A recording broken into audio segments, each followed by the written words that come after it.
What did we learn from the events of the last 12 months? I mean, the big things on my radar were Terra Luna failure, probably Celsius, FTX. Those are probably the big ones.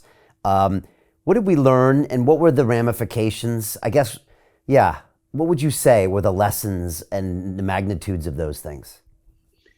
So look, I'm a big believer in decentralized trustless systems, but until we get there, trust is still critically important. And betrayals of trust are extraordinary breaches of the social fabric. You know, the allegations about what exactly happened at FTX still have to come out in full, but we've been reading a lot of newspaper stories. And based upon what we've read, it looks like a combination of Bernie Madoff, Nick Leeson and Barings, and John Corzine and MF Global. And why do I say that? Well, you know, Bernie Madoff traded off the fear of missing out, right? A big shiny object of his fabulous returns, everybody wanted to get in. Well, you had some of that here, or apparently it appears we've had some of that here. Nick Leeson, traded himself into a bad trading position and just thought with more leverage and more trading, he could trade out of that position. And all he did was create a bigger and bigger hole, right? Till it eventually was unsustainable. And then lastly, John Corzine and MF Global, you know, the temptation if you're running a trading book that you've got to maintain margin on your positions to dig into customer accounts to support that is what we've got here. Now, all of those failures are failures of traditional marketplace. They're failures of trust in systems that require trust. And that's what we had here. There's nothing about that combination of factors that's particular to crypto.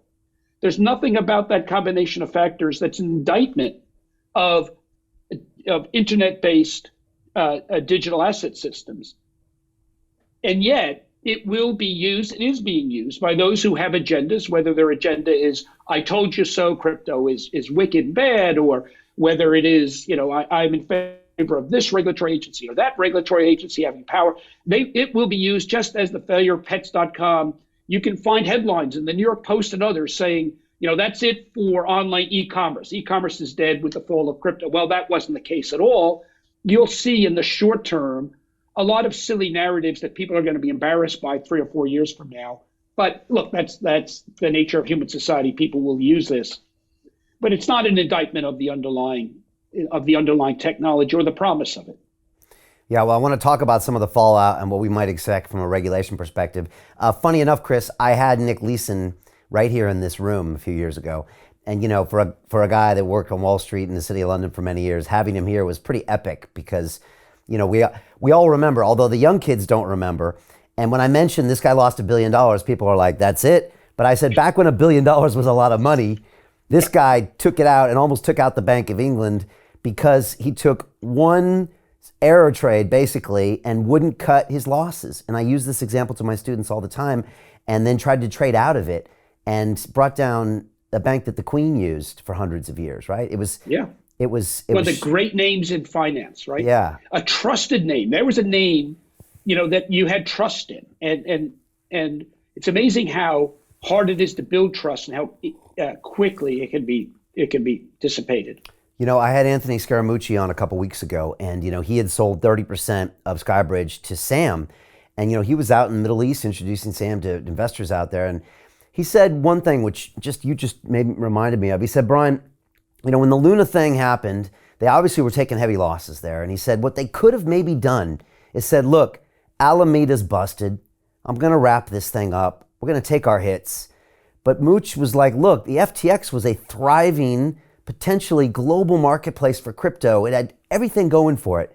He's like, if they could have just taken the losses, shut down Alameda, and not tried to use those funds and trade out of it, he's like, I still think that this could have been something that would have been saved. But they doubled down and went out of it. What are your thoughts on that observation? So actually, it's a right on observation. So I come, you know, you mentioned my background on Wall Street. You know, I come at markets from the trading platform side. Before I went into government, I helped run GFI Group, one of the world's premier trading platforms for over-the-counter swaps.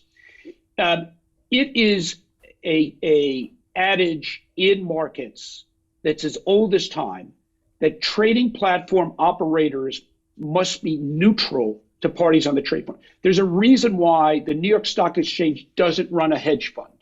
There's a reason why the London Stock Exchange is also not running an asset management firm or trading for its own account, right?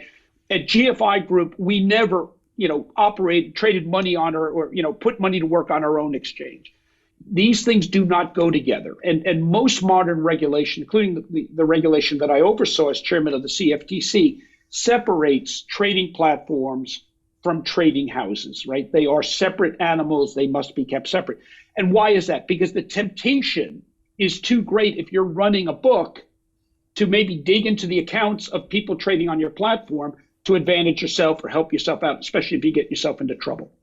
So there was always something problematic into the FTX exchange sitting side by the Alameda trading house. And so I think that is something that is, as crypto regulation, and by the way, when I was using the analogy of pets.com and the infrastructure not being mature enough, part of that infrastructure is our regulatory infrastructure. Regulatory infrastructure, especially in the US, which was written in the 1930s, was written for an analog physical world, a physical delivery of stock certificates, a very different world we have today. And so, the regulatory infrastructure hasn't yet caught up, but I expect it will. And when it does, I'm quite certain that what you will see is traditional separations between trading platforms and people that run books, that run proprietary trading books. Those are things that in the natural order of human activities should be separate, must be separate. And I believe that regulation will make sure that in the crypto world, they are separated as well. So Jim Rickards has just recorded a video that's not available to anyone in the public, and he's going to be talking about how this upcoming recession is going to be fast, it's going to be bloody, it's going to be nasty. But at the same time, he's going to show you how you can position yourself to profit from all of this chaos. Now, we've made this video only available to our viewers. Go to londonreal.tv/Jim. Watch that immediately. I can't say enough good things about Jim Rickards. He understands the global economic system better than any guest I've ever had on London Real. His predictions are almost uncannily true, and you can learn how to profit from his vision, from his expertise, and his understanding of economics. So go to londonreal.tv/Jim or click the link below. It's an excellent, excellent look on what's going to happen in the future and how you can position yourself to profit from that. Jim is one of the best in the business, one of my favorite guests on London Real, and he's very, very good at predicting the future and showing us all to profit from it. So click the link, and I hope you enjoy.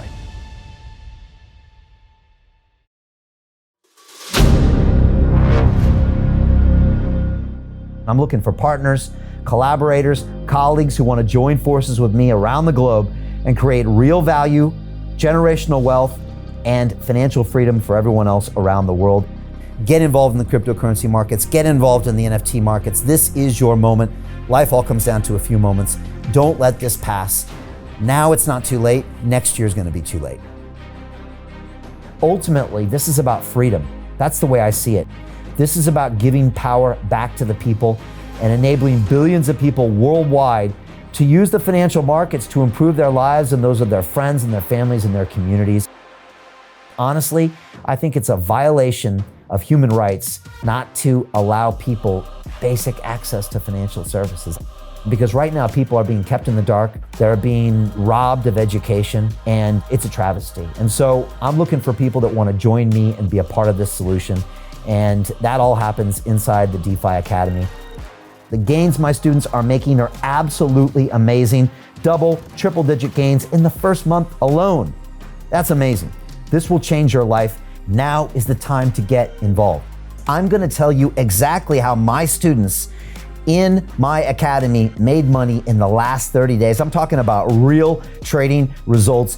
And let me just whet your appetite a little bit. Let me hit you with some numbers. I'm talking Brendan from New Zealand is up 68.77% on the month. Steve from Europe up 83%. Albert in Singapore up 169.9% on one single trade. I got Susan up 153% on her call options alone, also rocking 139% returns and 442% returns as well on individual trades. These are people that are changing their financial future in the last 30 days, but it's based on trading discipline. I've graduated over 500 students from inside my academy from over 54 countries around the world. It's amazing.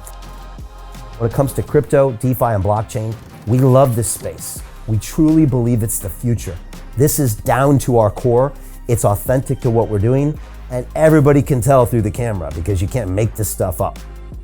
If you're watching me now, wherever you are, I implore you, take 60 seconds right now and join my academy. Apply today. Now you've got a chance. Life all comes down to a few moments. What are you going to do? What's the choice that you're going to make?